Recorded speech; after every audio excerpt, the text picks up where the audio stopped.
Alright, hi, I'm Jackson. I'm one of the designers of MysWiz, and in this video I'm going to show you how to play. So MysWiz is an asymmetrical capture the flag style strategy game. You can open up the box, we got some rules. This is the game board, 2 decks of cards. This is a deck of reward items, and this is a deck of quests that you go on to get the rewards. 2 mysteries, these are the sort of main game objective. Most of what's in the box is 12 different playable characters. These are all asymmetrical, they have their own abilities. We'll be taking a look at this one in particular in this video. The objective is really simple. Your goal is just to solve 2 mysteries. These are mysteries. The way you solve a mystery is by bringing it from the tower in the center where it starts out to your village, which will be in one of the corners of the board. When you solve one, it comes back to the center, and you just want to do that twice in order to win. Sounds pretty easy. It's actually pretty hard. Everyone is trying to do it at once, and people have different spells that can stop you and hinder you on your way. Alright, so just gonna go over the setup real quick. So you've got the board. These 2 mystery tokens go in the middle. Each of these decks over here goes on top of one of these. These are just a soft game timer. Lay out 3 of these quests, and you can lay out their corresponding reward cards. And now this dual card can go off to the other side. Cool, that is most of what you have to do to set up the game. Next step is just each player picks which of the 12 wizards they're going to play. For this video, I'm going to play, or pretend to play, the Sandwich.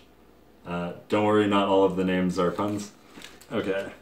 So this is what comes in a character bag. These are some of the main things. You've got character sheets. This is like a special character specific thing. So to set up, you just put this token. This is your village. This is where you're trying to get. And you have your character token on it. This is a die to keep track of your health. This is your health that you start with. The way a turn works, you get 2 actions that you can take during a turn. You have some abilities with you that are called ritual spells that can take up those actions. One action that you can always take, anyone can do it, is walking around, so you can just move 1 hex on the board. You also have this talent. This just takes 1 action. The Sandwich's talent is she gets to place one of these dunes. These are her sort of main mechanic. They're tokens, you can put them on the board. If other people walk onto them, it takes extra time to move off. This is a passive ability. For her, it just says her walk isn't slowed down by her own sand dunes. Also, her 3 ritual spells, these start out sort of exhausted. You can get them by moving on to these temples. If you move on to there, these become available. She has 2 burst spells, so these take an action. You can tell because it has this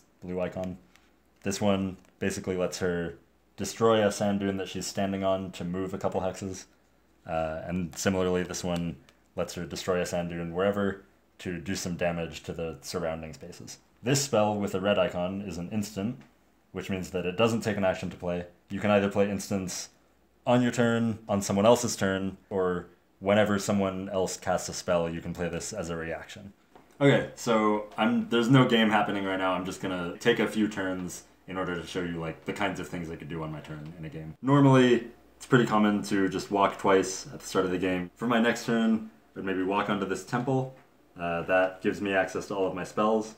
And then I think I'll place a sand dune using my talent and put it there. Then I could maybe walk into this hex on the sand dune. This is a region, and right now I see that there's a quest happening for right there. Roll a die. There are a few different types of quests. This one is a search quest, so I need to roll a die. If I score high enough, which I did, then I find the item that was in that location. So this gets discarded, a new one comes out. I get this reward card. This is an instant spell, so it's one that I can play in reaction to other people. And then a new quest reward comes out to match this. For a 3rd turn, since I'm on this sand dune, I want some mysteries. I'm going to cast my burst spell. Whenever you cast a spell, it goes on this card called the Duel. Normally during this time, my opponents would have a chance to react to it, but since we're skipping them for now, it's just going to resolve. So this spell destroys the sand dune, but it does let me move twice for 1 action. So I'm going to move into the tower. I get the mysteries because I went in there. This is where you carry them. So now they're like with me, I'm walking around with them, and I'm trying to get back to my village to solve them. So I'm going to move here with the second movement that spell gave me. But I think I do want my spell back, so I'll walk into this temple, and that refreshes the spell. Okay, so we've fast-forwarded a lot of turns. I am about to win. I've scored and solved 1 mystery already, and I have another one on me. The problem is, my friend is also about to win. He is playing this character, Diana the Sharpshooter. She's sort of a long-range combat character. But now I have a plan to win the game. We both have a big hand of cards. We both have some special equipment that gives us bonuses. These are all from doing the quests over here. I'm going to try to win, and we'll see how it goes. First thing I'm going to do With my 3 actions, I'm going to walk over to this temple using this equip, which lets me move from temple to temple. Second action, I'm going to walk onto this sand dune. When I walk onto this temple, my last spell refreshes. My plan is to use this Sand Surf spell again. We saw this earlier, it's the spell that moves me when I'm on a sand dune. Only a part we didn't see earlier is that I can actually chain it if I'm close enough to the next sand dune. So if I land on another one, I get to move again. So I've set this up so that if I get to cast this spell, I will move all the way to my village and win the game. So I'll cast my Sand Surf spell, but now that I've cast that, my friend has a chance to respond. So, do you want to do anything?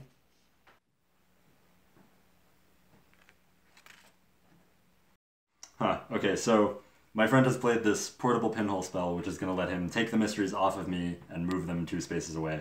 That would mean that when my spell resolves, I'm going to surf back home, but I don't have the mysteries anymore, so that won't be any good.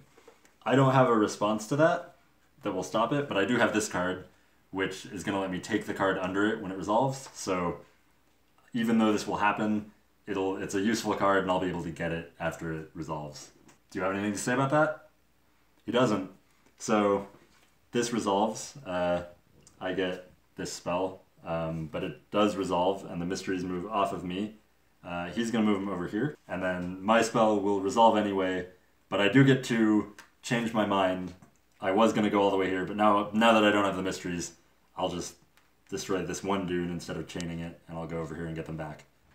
Okay, so it's my friend's turn now, and I'm kind of worried because he's really close to his house. Right now he's on a sand dune, which is good for me. If he wants to walk off, it's going to take his entire turn, but I think he has a way around that, probably.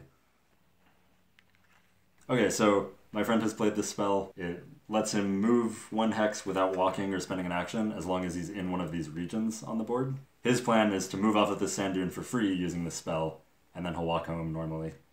I have a counter to that, so I'm going to play this spell Huff. It lets me knock him back a couple hexes. My plan now is to knock him out of the region so that his spell won't work, and he'll be farther away from his house. He doesn't have anything to say in response to that, so I'm actually going to respond to my own spell with this other spell. This doubles any number in the spell below it, so now I'm threatening to do 4 knockback to him. He still doesn't have a response, so this duel is going to resolve. These 2 are going to come off, doing 4 knockback. I'm going to move him as far away as I can. His spell resolves, but he's not in a region, so he doesn't get to do anything. Remember, that whole interaction with the duel didn't take any of his actions, because it was all instant cards. It looks like he's now used his first action to cast this card, which will let him fly to any hex he wants in his current ring around the tower. So right now he's on the outside. Clearly his plan is to fly all the way home. I don't want that, so I'm going to react to it with my last card that I have in hand. This is a card that lets me move the mysteries on the target up to 2 hexes. So my goal is to move the mysteries from his hex into my home village and win. Do you have a response? Okay, so my friend just played this spell, which basically becomes a copy of the one under it. So his plan now is to move the mysteries off of his own hex toward his village, so that when I try to move them, they're not there anymore. I don't have anything to say about that. My hand is empty now. So that resolves. He's going to move them over here. My spell resolves, but there are no mysteries on the hex that I targeted, so nothing happens. Finally, he gets to pick where he's going to fly with the first spell that he cast. So he's going to decide to go over here. This resolves. Now he's got 1 action left. He's going to cast his ritual spell, which lets him move the mysteries from a hex up to 3 away onto him.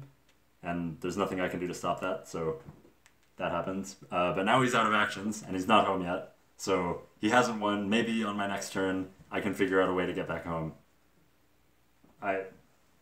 Okay, so he's played another instant spell. This is an instant spell that gives him another action on his turn. Uh-oh, I can't do anything about it.